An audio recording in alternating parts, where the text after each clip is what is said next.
Channel. So guys, आज हम जिस टॉपिक पे बात कर रहे हैं वो एक फ़ैशन इंडस्ट्री का बहुत बड़ा पार्ट है जिसे हर फैशन स्टूडेंट चाहता है अपनी लाइफ में पाना। इसका नाम है सैलरी, पैकेजेस और फैशन डिज़ाइनिंग की जो डिग्री है वो वर्थ इट है या नहीं है।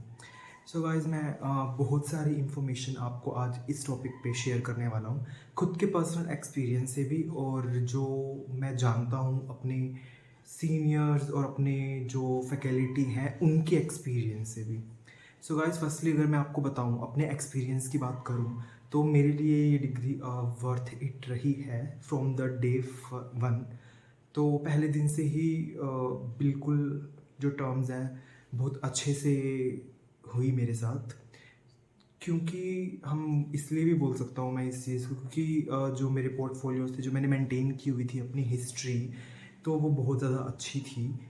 यूनिवर्सिटी में भी, फैकल्टीज़ के साथ भी, और जो मेरे सीनियर्स हैं, जो मेरे जूनियर्स हैं, उनके साथ भी जो मेरा प्रोटोकॉल था वो बहुत अच्छा था। तो थोड़ा मैंने सबके साथ बना के रखा हुआ था, सब जगह से कनेक्शंस मेंटेन किए हुए थे अच्छे फ्रेंड सर्कल्स, क्योंकि ये सब चीज़ें बहुत ज़्यादा अहमियत रखती हैं इस लेवल तक पहुंचने के लिए, इस पॉइंट तक पहुंचने के लिए कि आपको एक अच्छा ब्रांड हायर करें और आप एक चॉइस बने उस ब्रांड को हायर करने के लिए।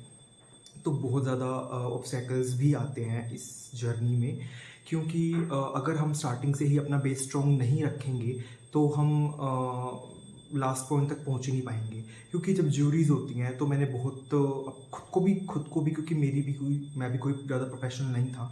अगर खुद के पर्सनल एक्सपीरियंस के बारे में बताऊं तो मैं अगर आपको कि जो मेरी फर्स्ट ज्यूरी थी, जो मेरी सेकंड ज्यूरी थी, तो वो भी इतनी अच्छी नहीं गई थी, क्योंकि हम नर्वस हो जाते हैं, क्योंकि हमारी स्टार्टिंग में मॉक ज्यूरीज भी नहीं हुई थी।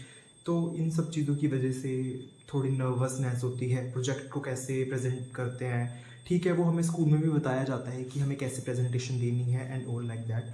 तो बट फिर भी एक हेजिटेशन होती है कि हमें कैसे, क्योंकि फर्स्ट टाइम होती है, ज्यूरी हमने कभी नहीं सुनी। क्योंकि टेक में या जो बच्चे बीकॉम करते हैं, एम टेक करते हैं, फलाना फलाना चीज़ें करते हैं जो भी, तो उसमें ये चीज़ें नहीं होती हैं, उसमें ज्यूरीज वूरीज नहीं होती हैं। सिर्फ ये डिज़ाइनिंग एक ऐसी फील्ड है जिसमें थ्योरी एग्जाम साथ एक ज्यूरी होती है जहाँ पे आपको प्रोजेक्ट प्रेजेंट करना होता है, अपनी आउटफिट्स प्रेजेंट करनी होती हैं। तो फर्स्ट थिंग तो ये है कि आप सबसे पहले अपने फ्रेंड सर्कल्स, जो अपने सीनियर्स हैं, जो आपके सुपर सीनियर्स हैं, वो कहाँ हैं, कहाँ प्लेसमेंट्स हैं उनकी, तो उन सब चीज़ों की इंफॉर्मेशन गैदरिंग करनी स्टार्टिंग से ही आप शुरू करें। उसके बाद अपनी फैकल्टी के साथ मेंटेन बहुत अच्छे से करके चले। उनकी हर बात, अगर वो डांटते हैं, अच्छे तरीके से नहीं बिहेव करते हैं तो भी ठीक है, पर उनको मत दिखाओ कि अगर आप उनसे गुस्सा हो, नाराज़ हो किसी बात से लेके, उनके साथ बना के रखो, ताकि आपको कुछ, क्योंकि ऐसा नहीं होता है कि कोई ना कोई चीज़ अगर आप पॉजिटिव वे में लेके चलते हैं तो वो बाद में अच्छा फल मिलता है हमें उस चीज़ का। तो क्या पता कोई फैकल्टी ही आपको एक अच्छे ब्रांड से इंट्रोड्यूस करवा दे, क्योंकि वो भी इंडस्ट्री विजिट करके आया ही हुआ है कहीं ना कहीं से।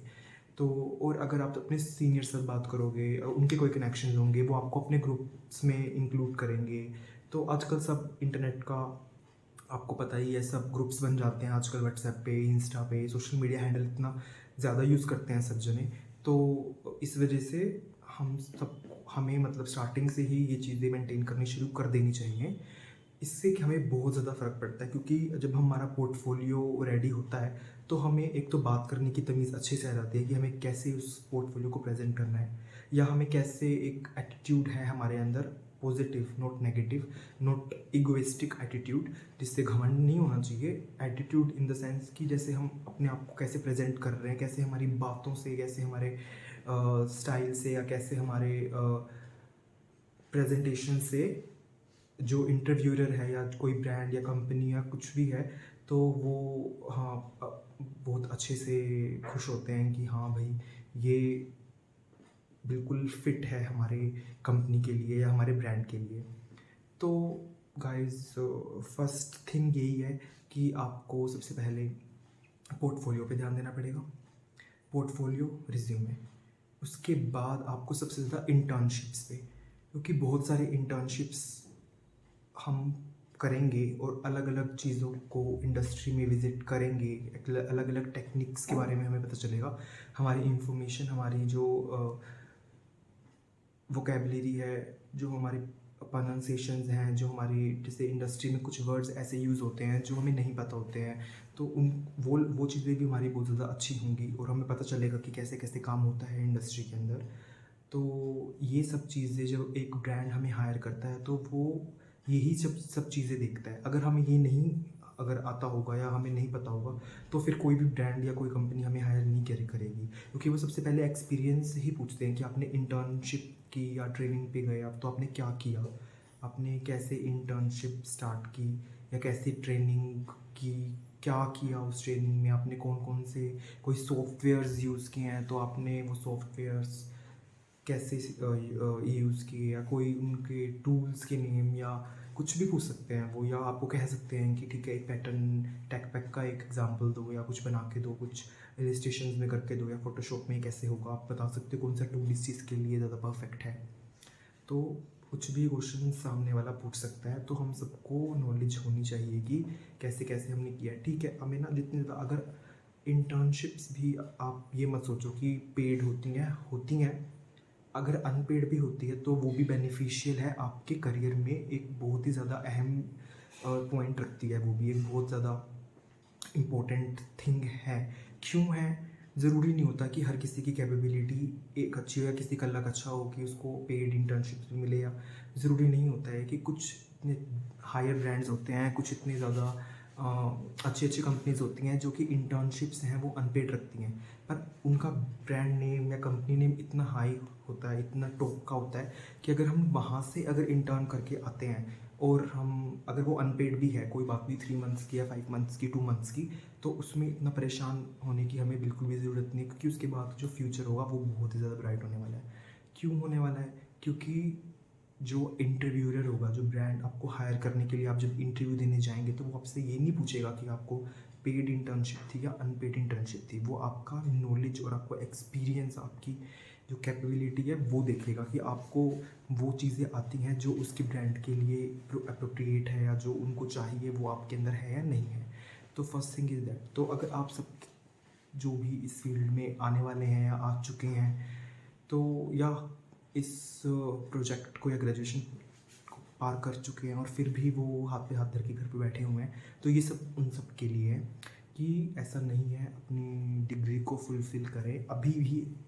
अगर आप ये सब पे ध्यान देते हो तो आप कहीं पे भी सेलेक्ट हो सकते हो, बस आपको अपने ऊपर काम करना पड़ेगा। तो अगर ये सब नहीं होगा तो वो डिग्री वर्थ इट नहीं होगी, तो वो कोई भी नहीं होगी, सिर्फ डिज़ाइन ही नहीं, कोई भी। अगर आप सबको इन सब चीज़ों की नॉलेज है तो वो हाँ वर्थ इट है।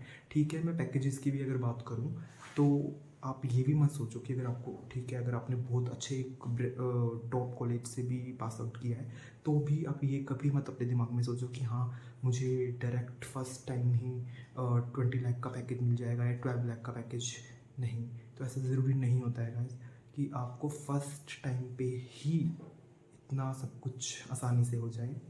ठीक है, होता है, पर वो सबके साथ हो ये मैं नहीं कहूँगा अपने एक्सपीरियंस के अकॉर्डिंग, क्योंकि जहाँ से मैंने पास आउट किया है वो कोई इतना बड़ा ब्रांड नेम नहीं है, इतनी बड़ी कोई यूनिवर्सिटी नहीं है। मैंने आपको पहले भी वीडियोस में बताया है, आपने अगर मेरी वीडियोस देखी हो तो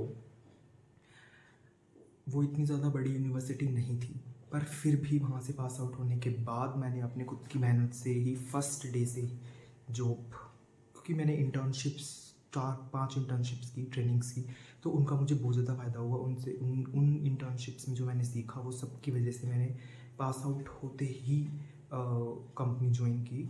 उसके बाद अब मैं करंटली जॉब पे हूँ और बहुत अच्छा पैकेज है, तो मैं ये एग्जैक्ट पैकेज नहीं बताऊँगा मैं, बट मैं आपको ये बता देता हूँ कि आपको स्टार्टिंग में अराउंड 8 to 10 लाख का पैकेज मिल सकता है अगर आप अपनी इन सब पॉइंट्स पे वर्क करें।